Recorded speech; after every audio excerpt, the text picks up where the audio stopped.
നമ്മുടെ കഥാനായകനരികിലെത്തിയോ? ഞാനും നന്ദനും മുഖാമുഖം. ഞാൻ എന്റെ നന്ദനെ ഒന്ന് കണ്ടിട്ട് വരാം. നന്ദൻ ഇവിടെ ഇല്ല. അവനെ ഞാൻ അങ്ങ് പൊക്കി.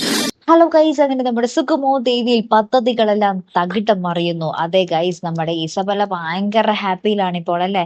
ഇസബല്ലയുടെ കസ്റ്റഡിയിലാണ് നന്ദൻ എന്നും പറഞ്ഞിട്ട് നന്ദനെ കാണാൻ വേണ്ടി പോവുക, കെവിനെയും കൂട്ടിയിട്ട് കാണാൻ വേണ്ടി പോവുക. അപ്പൊ നമ്മുടെ പപ്പ വിളിക്കുന്നുണ്ട്. പപ്പയുടെ അടുത്ത് നമ്മുടെ ഇസബല്ല പറയുന്നുണ്ട്, ആർക്കും ഒന്നും ചെയ്യാൻ പറ്റില്ല പപ്പ, ഞാൻ അങ്ങനത്തെ ഒരു സ്ഥലത്താണ് നന്ദനെ പൂട്ടിയിട്ടിരിക്കുന്നത് എന്ന് പറയുക കേട്ടോ. അങ്ങനെ നന്ദനെ കാണാൻ വേണ്ടി ഇസബല്ല എന്താ പറയാ പൂട്ടിയിട്ട സ്ഥലത്ത് പോകുന്നു.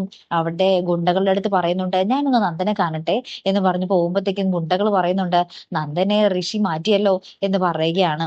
നന്ദൻ ഇവിടെ ഇല്ല എന്ന് പറയുകയാണ് കേട്ടോ. അപ്പത്തേക്കും നമ്മുടെ ഇസബല്ല ഭയങ്കര ഷോക്കായി നിൽക്കുന്നുണ്ടേ. അപ്പോഴാണ് ആ കാര്യം അറിയുന്നത്. അതായത് നമ്മുടെ ഋഷി സി പിയുമായിട്ട് ആലോചിച്ചു കൂടി നമ്മുടെ നന്ദനെ അവിടെ നിന്നും പണ്ടേ മാറ്റിയിട്ടുണ്ടാകും. അപ്പൊ ഇസബല്ലയുടെ കയ്യിൽ നിന്നും കാര്യങ്ങളൊക്കെ പോയി.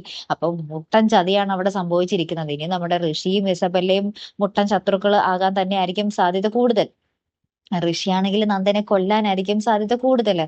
ഇസബല്ല ആണെങ്കിൽ നന്ദനെ കൊല്ലത്തില്ല, പക്ഷേ നന്ദനെ സ്വന്തമാക്കണം എന്നുള്ളൊരു രീതിയിലാണ് നമ്മുടെ ഇസബല്ലയുടെ പോക്ക്. അപ്പൊ ഇനി എങ്ങനെയായിരിക്കും കഥാഗതി മാറുന്നത്? ഇവര് രണ്ടുപേരുടെയും തമ്മിലുള്ള ഒരു ശത്രുതയും മുടക്കൊക്കെ വരുമ്പോൾ നന്ദൻ തനിയെ രക്ഷപ്പെട്ട് വയ്ക്കോളും എന്നാണ് നമ്മുടെ ഒരു നിഗമനം. അല്ലെ കൂട്ടുകാരെ? കാത്തിരിക്കാട്ടോ. അടുത്തൊരു വീഡിയോ വരുന്നത് വരയ്ക്കും ഗുഡ് ബൈ.